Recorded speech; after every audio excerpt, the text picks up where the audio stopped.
In this video, we'll give a quick overview on the process of creating an experiment in Enigma, which requires you to have a verified experimenter account. If you have not signed up for an experimenter account, please check our other video for our instruction. After you log into your experimenter account, open the menu and click Manage Experiments to be directed to the Experiment Management page.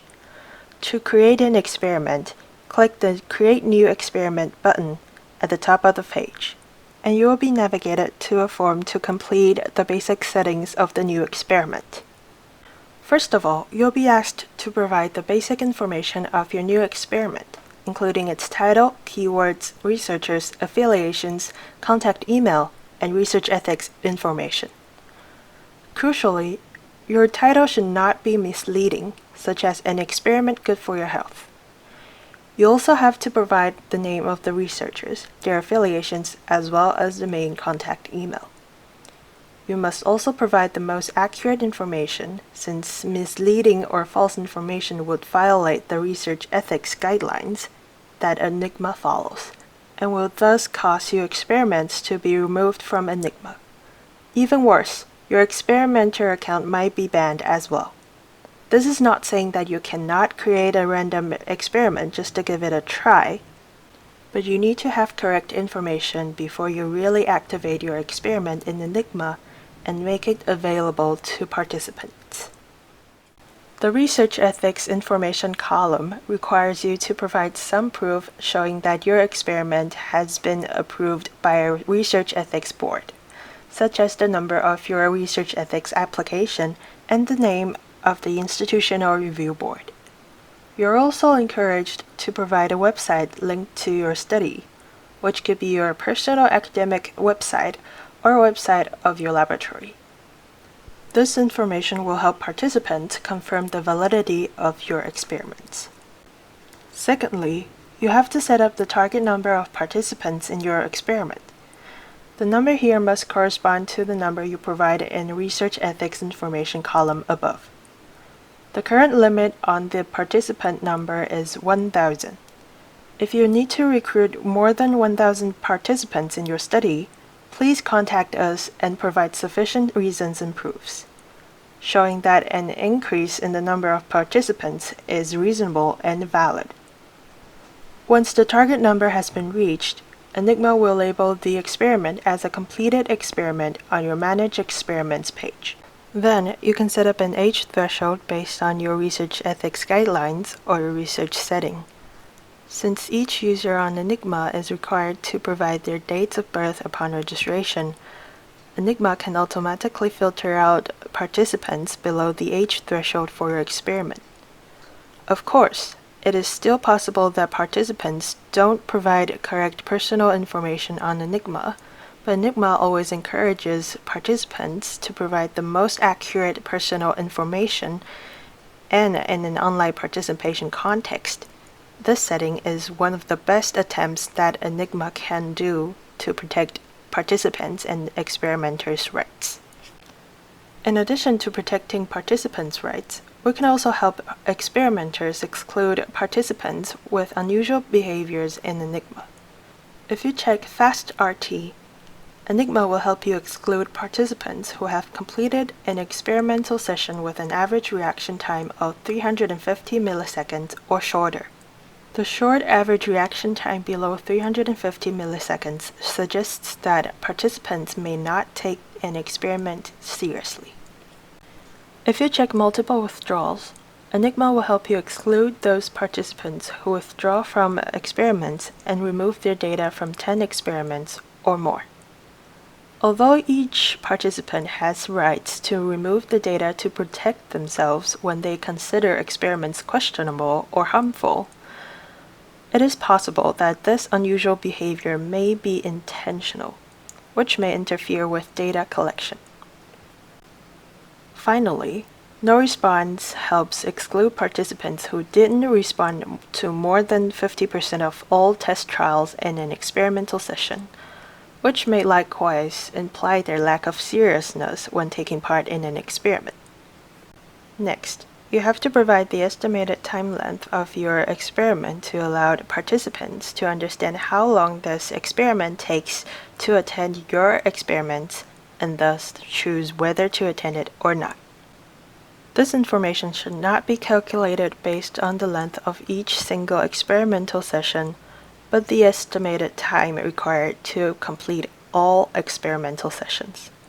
In particular, when multiple participations are required as we discussed below, your estimated time should take all required multiple participations into consideration. In the gap hour setting, you can determine the time span between participants' previous participation and their participation in an experimental session in this experiment to reduce the carryover effect of the previous participation. If you are interested in learning more about the long-term effect of the learning of a target generalization, you can check the multiple participation option and then set the number of the participations in the number of participation column. Before completing all the required sessions or withdrawing from the experiment, participants won't be allowed to take part in another experiment. The number of participation could be 10 at maximum. Finally, if you choose to require participants to complete multiple experimental sessions, you might want to think about the necessity of requiring participants to go through the training section every time they re-attend your experiment. If you want to expose your participants to training input every single time, you can check the multiple training option. Once you're satisfied with all the setting in Create New Experiment page, just click Create to establish your new experiment, or you can click on the Reset button to start all over again. If you don't want to worry about too much right now, just create the experiment, and you can always change these settings before you activate this experiment. Each experimenter is allowed to create 30 experiments in Enigma, but if you need more, please feel free to contact us. After establishing a new experiment, you will be directed back to the Manage Experiments page, and you will see your newly created experiment in the Inactive Experiments category. Click on the red block with your experiment title, and you will be directed to Basic Information page, where the information you just provided is listed and beyond. First of all, at the top of the list, you will see Challenge Code, which is the information you can share with your participants after you activate this experiment for them to quickly access your interesting and creative experiment. Participants can just enter your code to enter your experiment without browsing through piles of other experiments. Before you activate this experiment, this information is not crucial, but you should still keep this information to yourself since it is vital to protect your experimental data. At the bottom of the page, you can see a few buttons. You can change the fundamental settings as mentioned previously by clicking on the Change Settings button. Then, if you need more than just yourself to help manage this experiment, you can click on Edit Coordinators to include other experimenters into this experiment by entering their account, that is, their email address. A coordinator can do anything except for activating or deleting an experiment and editing collaborators. If you are added as a coordinator of an experiment, you will see the experiment on your Manage Experiments page in the Coordinating Experiments section. But if you no longer want to be part of the team, you can click on the End Collaboration button on the Basic Information page of the experiment to remove yourself from the experiment. A coordinator can be added or removed at any time, regardless of whether the experiment is inactive, activated, or complete. The next useful function is bound with Exclude Experiment button, which can link related experiments to the current experiment. So participants who have completed these related experiments will not be able to see or take part in this study. This is particularly important in cases where experimenters run a series of similar experiments and expect participants to have no a priori experience in the learning target patterns. You can simply add an excluded experiment to the list by entering the challenge code of the experiment, or you can add multiple experiments at once by separating every two challenge codes with a semicolon. Note that when you add an excluded experiment to a target experiment, the two experiments are not mutually exclusive. You still have to add the challenge code of the target experiment to the excluded experiment too. You can add up to 20 excluded experiments to an experiment, and you can make the changes at any time. Next, you should also see a preview button, which is possibly the most important function to help you configure your experiment correctly. After clicking on the preview button, Enigma will examine the crucial settings and the flow of the experiment and indicate in which part of the information you provide isn't complete enough or may lead to fatal issues. And then you can follow the hints to make changes. If your settings meet all the requirements, you will see the message, "No critical errors found in the test of the experimental settings. You can proceed and preview your experiment." We have done our best checking every crucial aspect in an experiment, so we're very confident that most of the time you can trust this message. But just in case that your experiment is stuck even if you see this message, please contact us at any time and let us help. Once you start to preview an experiment, the process will largely simulate the one experienced by your participants, except that the data collected during the training and test sessions in the preview mode will not be stored in the Enigma server. You should always check how your experiment runs in different desktop and mobile devices before it is made available to participants to facilitate your own data collection. Once you are satisfied with how your experiment is run in the preview mode, you can click on the Activate button to officially get it started. This function will first double-check all your experimental settings as in the preview mode, and then ask for your confirmation regarding activating this experiment. Once an experiment is activated, there are a few changes. First, the experiment will always be made available to all qualified participants in Enigma, even if it is complete. A complete experiment won't collect more data for you, but participants are still allowed and encouraged to try it just for fun, which is crucial to sustain the ecology in Enigma. Second, you will not be able to adjust all the experimental settings after you activate an experiment to maintain the consistency in the information presented to your participants and the experimental procedure. Therefore, before activating your experiment, you must check your settings again and again. By default, you can have 10 active experiments running simultaneously. But again, if you need to run more experiments at the same time, just let us know.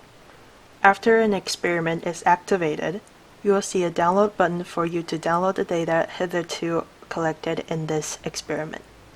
In addition, in an active experiment, you can ask participants to provide the verification code they receive after completing an experimental session to validate their participation using the Validate Results button. In the Validate Results table, you will see time of completion, verification codes, and the status of verification. This function should help you distribute the compensation or give your participants some credit. If, unfortunately, you really see any problem with an experiment that is already activated, you can use the Delete button to remove the experiment forever. Once an experiment is deleted, all of its experimental data and information will be permanently removed from the Enigma server as well, and the action is not reversible. You can also use the function to delete redundant experiments in your account, but the last thing you should do is to remove a complete experiment for two reasons. First, the global research community has been promoting the idea of open science, and hosting your experimental data in Enigma can increase the visibility of your research. Second, if you remove an experiment that is done, participants may not be able to track their participation records in this experiment and contact you if they have any question, which may violate the research ethics guidelines. So we really hope that you will keep your data in Enigma, and if you consider removing complete experiments simply because you run out of the quota, just let us know, and we will certainly try our best accommodating your needs. Now let's move to other sections of the experimental settings. In the menu, you will see several sections, such as orientation, training, test, and debriefing.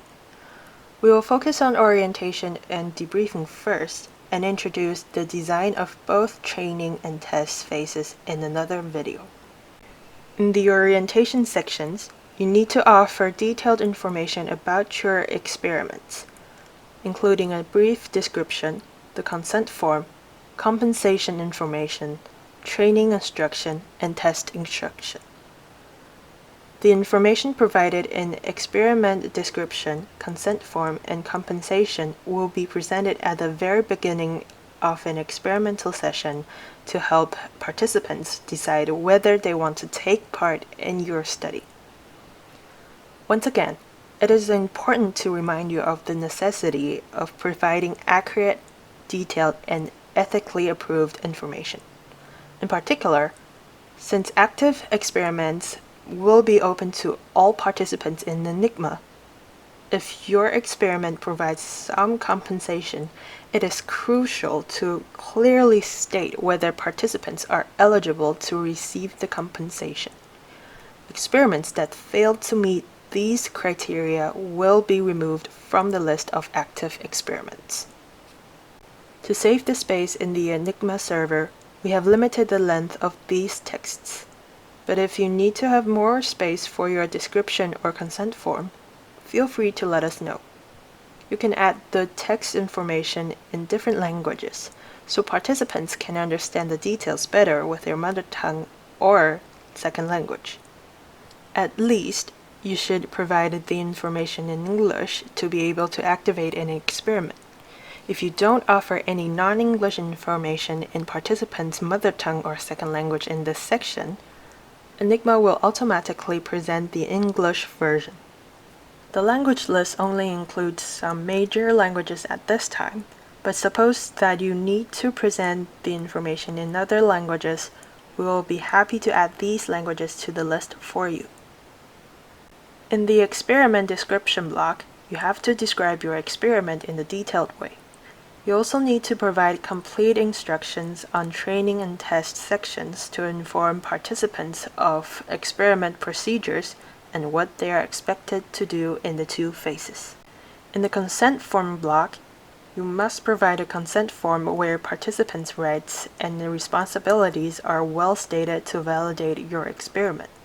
The consent form must be approved by an institution review board or similar institutions. Training and test instructions you provide will be presented to participants only after participants agree to attend your experiment. In addition to all the information mentioned above, in the compensation block, you can use 500 characters to briefly explain how a participation is compensated for and how a participant can receive the compensation. Your description here should be consistent with the research ethics guidelines you are asked to follow, and you must avoid exaggerated and misleading information. This information will only be presented when an experiment is still recruiting participants. Once an experiment is complete, this information will be hidden from participants to avoid miscommunication, such that participants are attracted to attend an experiment by this described compensation, but eventually find that the compensation is no longer provided. Once you finish updating all the information on this page, don't forget to click on the Save button at the bottom of the page to update the information in the Enigma server. Let's now skip to the debriefing section, since it is also another crucial part of the text information in an experiment.